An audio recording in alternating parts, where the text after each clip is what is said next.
Near Innsbruck stands a monument to perversity. Castle Ambras, occupied during the 16th century by Archduke Ferdinand, harbors one of the most terrifying portrait galleries in the civilized world.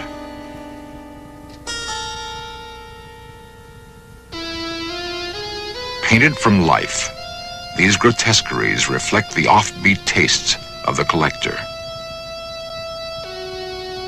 In this gallery of the bizarre are images of those maimed in battle or deformed by nature.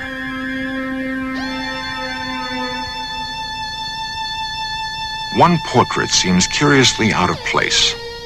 It's that of a king who ruled not in Austria, but in a land to the east, now called Romania. His brutality earned him the nickname Vlad the Impaler. His real name was Vlad Dracula. Centuries later, Dracula's name and the land he lived in would be used to create a character so unredeemed by human qualities that we still recoil in fascination at his fiendish exploits.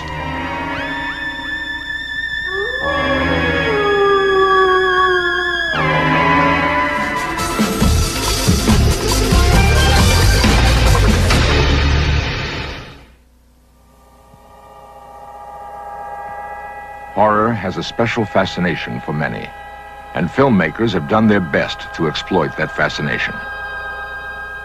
Audiences have come to know Dracula well. They've seen him portrayed on the screen for more than 50 years. There's the black cape, the jutting canine teeth, the demonic eyes and nocturnal lust for blood. But what of the truth behind the legend?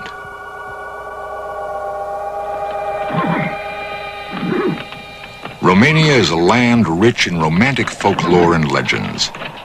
The tale of the evil Count Dracula is not one of them. The rugged mountains and hidden valleys breed their own mythology. Called Romania's Olympus, Mount Ceflau rises nearly 6,000 feet in the Carpathian Mountains. In pre-Christian times, it was believed to be the home of the gods.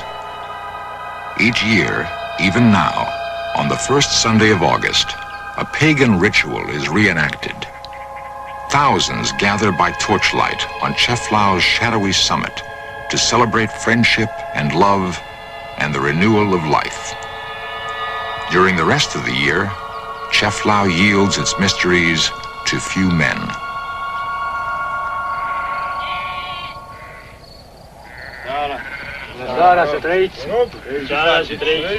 Dr. George Iacome is a surgeon who climbs mainly for adventure. The other, a shepherd, who has spent a lifetime in these alpine meadows. Both know the mountain and its hidden places. Both respect its awesome symbolic power. Though one is a simple peasant, the other a man of science, the mountain has given them a strong bond of friendship. They exchange stories of ancient superstitions of dark, frightening corners where no one has yet ventured.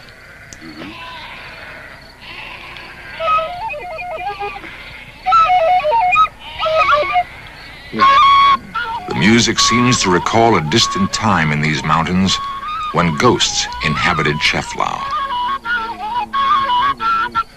Legends tell of a 15th century nobleman named Budu who loved the king's daughter, Anna.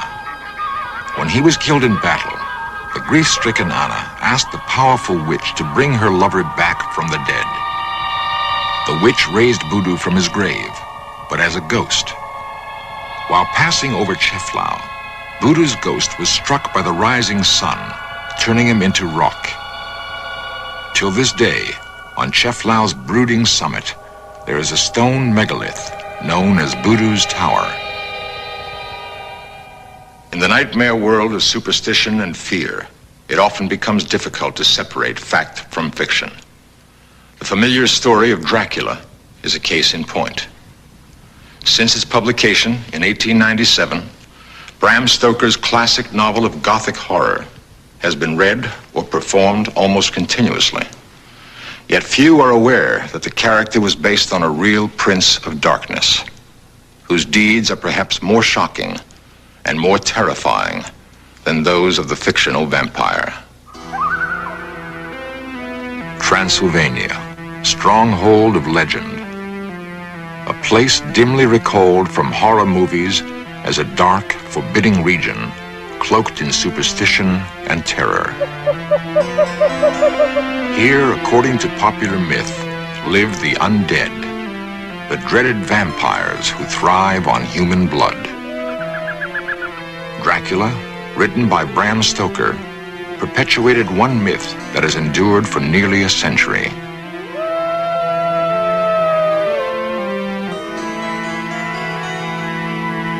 Along Transylvania's southern perimeter stands Castle Braun. In appearance, it corresponds to the castle described in the novel as the home of the bloodthirsty Count. Haunted by his own childhood visions of threatening forests and spooky castles, Bram Stoker created an eerie world that became more than just a horrifying journey into the supernatural. It was also a parable of Victorian repression. Locked inside Castle Dracula's dark walls were hidden passions and secret longings, which erupted into violence and terror.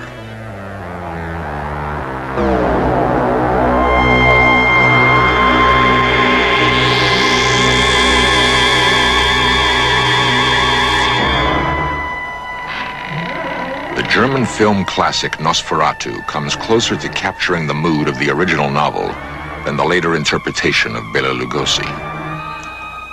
In the book, the hero Jonathan Harker describes his first encounter with Dracula. Holding out his hand, he grasped mine with a strength which made me wince, an effect which was not lessened by the fact that it seemed as cold as ice.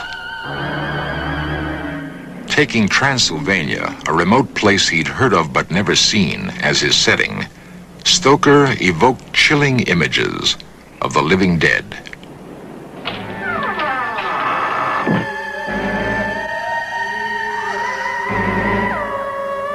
Under the shroud of darkness, the fiendish apparition risen from its coffin begins to stalk its human prey. The nightmare becomes reality. The unknown clutches at our throats.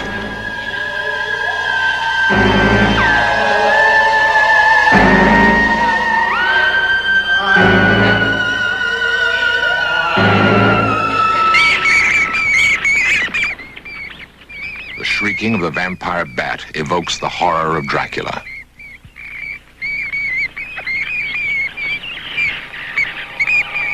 Night-flying hunters, they prey mainly on cattle. But one strange fact stands out. The vampire bat is found only in Mexico and South America. Modern Romanians stubbornly deny the existence of vampire legends in Transylvanian peasant lore. To them, Dracula is the name of a 15th century tyrant whose story, too, was written in blood. Nicolae Paduraru is an official of the Ministry of Tourism. His search for the historical truths behind the Dracula legends brings him repeatedly to a small island on Lake Snagov, near the capital city of Bucharest. It is on this island that the body of the real Dracula is supposedly buried.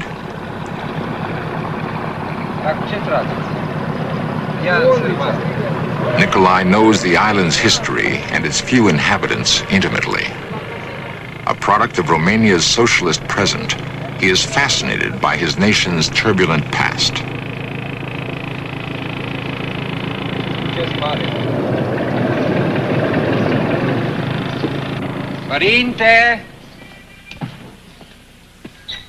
Nicolae is greeted by the abbot, who shares his interest in the story of the bloody king who bore the name Dracula. For the two men, the old church has become more than a religious shrine and national monument. Its ancient doors are the gateway to a mystery that for centuries has baffled scholars and historians.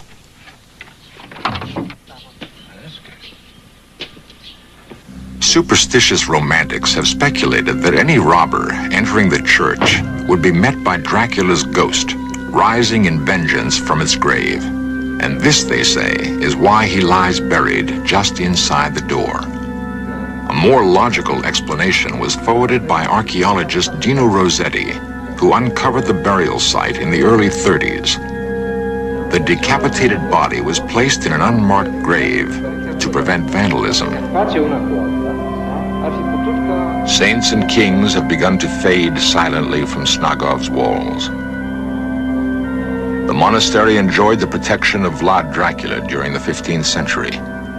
But when one of the priests dared challenge the king's decisions, he was put to death, slowly and painfully. The torturous method of execution favored by the king was so barbarous, his own countrymen branded him Vlad the Impaler. In Romanian, Vlad Țepeș.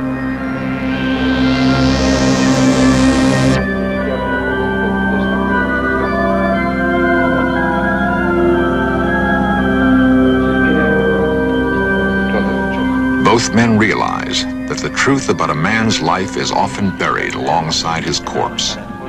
That the infamous monarch whose name symbolizes evil incarnate might himself have been the victim of propaganda spread by his enemies throughout Europe.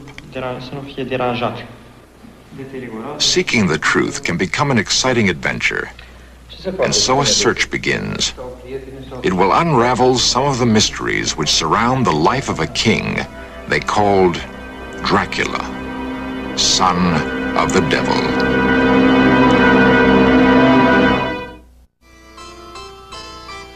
Transylvania, the heart of Dracula country.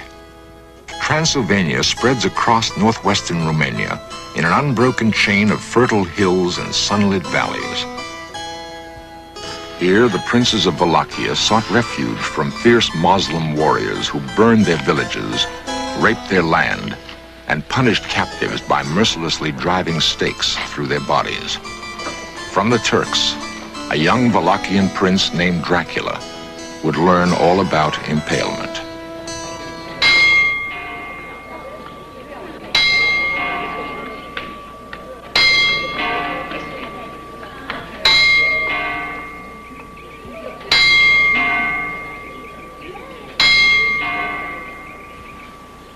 Like an image from an old fairy tale, the town of Sighișoara slumbers peacefully along the gentle slopes of the Transylvanian highlands.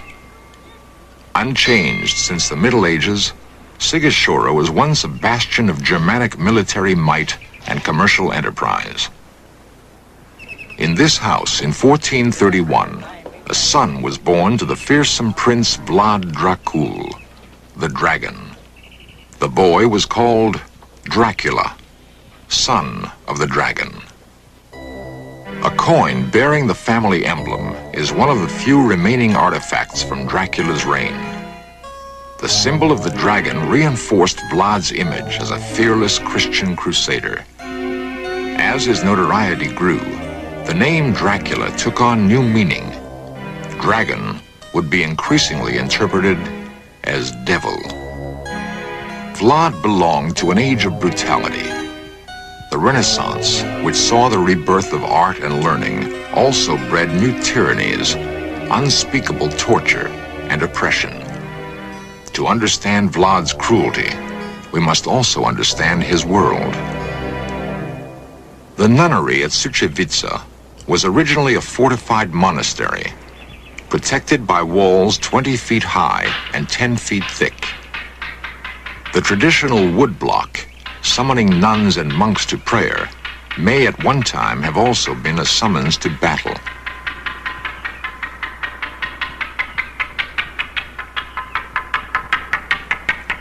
For the monasteries of Romania were more than strongholds of the Christian faith.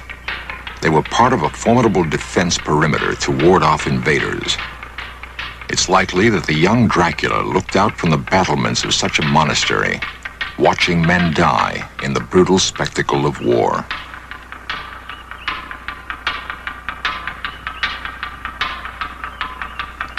Steeped in the teachings of the Eastern Orthodox Church, Vlad Dracula surely must have developed strong, simple notions of good and evil, of reward and retribution.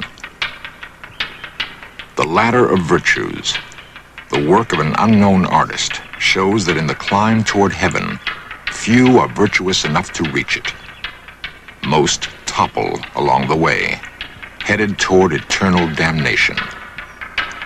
To a young prince, impressionable and bristling for power, such messages were clear. By punishing evil, salvation could be had. Until the 16th century, Suceava was the capital of the province of Moldavia.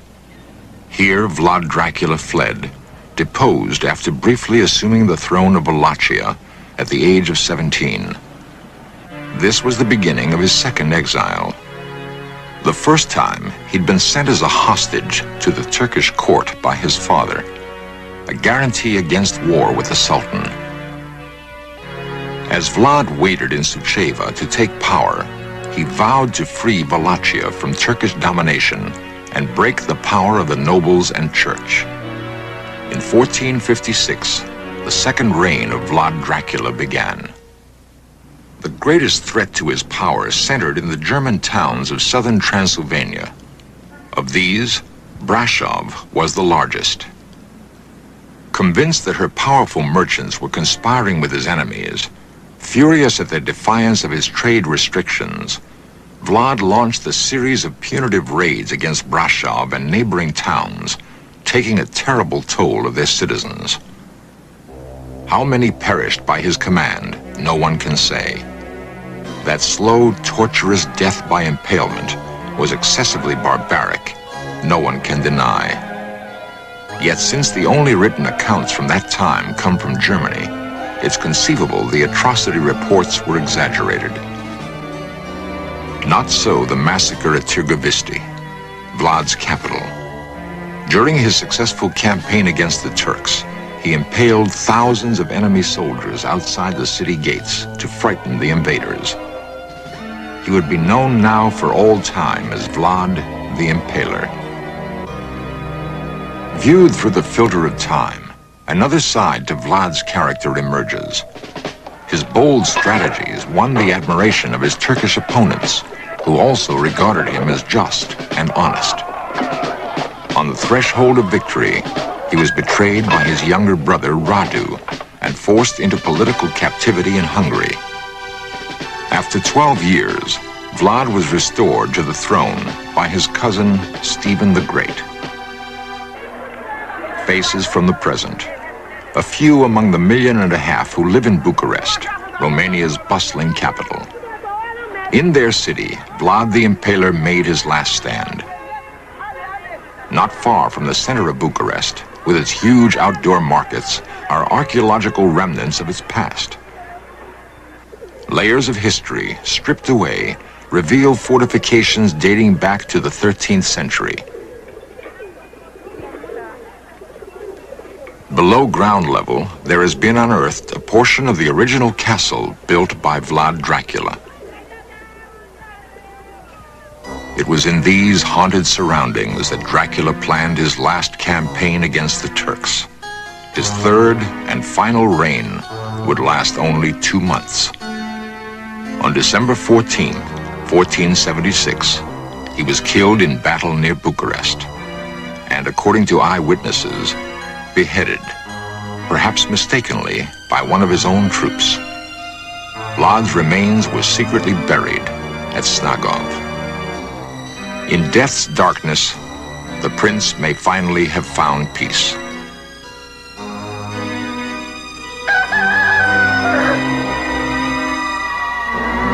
If some light has been shed on the truth during this search for Dracula, it doesn't mean that belief in vampires will be dispelled. Bram Stoker's Dracula will always persist in our minds because in him we have found the perfect symbol for unrepentant evil.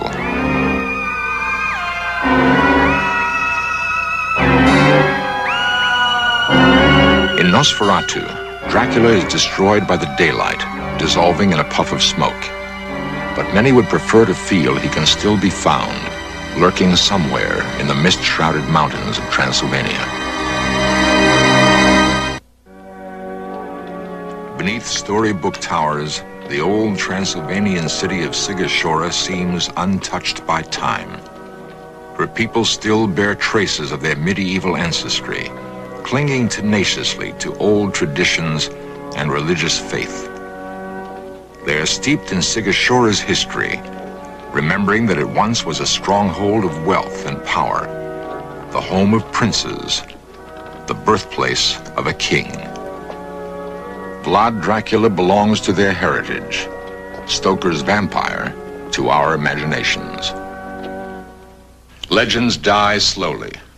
The myth of the human being who takes the form of a bat and drinks blood will survive because people choose to believe. Vampires, like werewolves and monsters, serve a purpose. They are representations of our hidden fears. By conquering these nightmare creatures, we purge ourselves of our darkest thoughts, and in so doing, reclaim the human spirit.